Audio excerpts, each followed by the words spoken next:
হরে Krishna, Radhe Radhe. Srini creative চ্যানেলে আপনাদের সকলকে জানাই স্বাগত।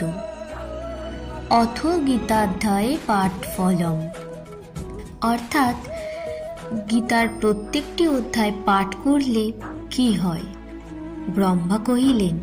প্রথম অধ্যায় পাঠ করিলে লোকের মন পবিত্র হয়, দ্বিতীয় অধ্যায় পাঠে বুদ্ধি নির্মলতা লাভ করে,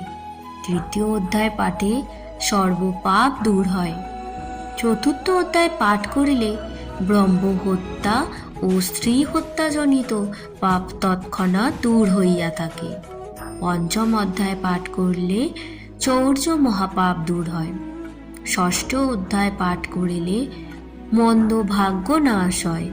সপ্তম অধ্যায় পাঠে বুদ্ধি নির্মলতা লাভ করে, অষ্টম অধ্যায় পাঠে অখাদ্য ও অপেয় দ্রব্য গ্রহণজনিত সকল প্রকার পাপ দূর হয়, নবম অধ্যায় পাঠে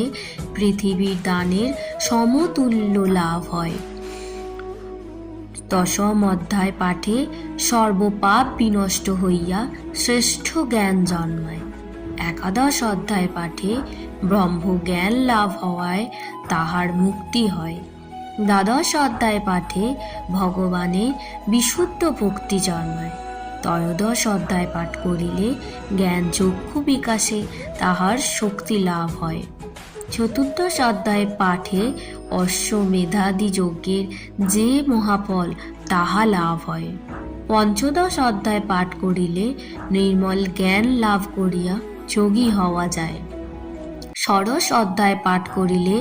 মানব সংসার বন্ধন হইতে মুক্তি লাভ করে, সপ্তদশ অধ্যায় পাঠে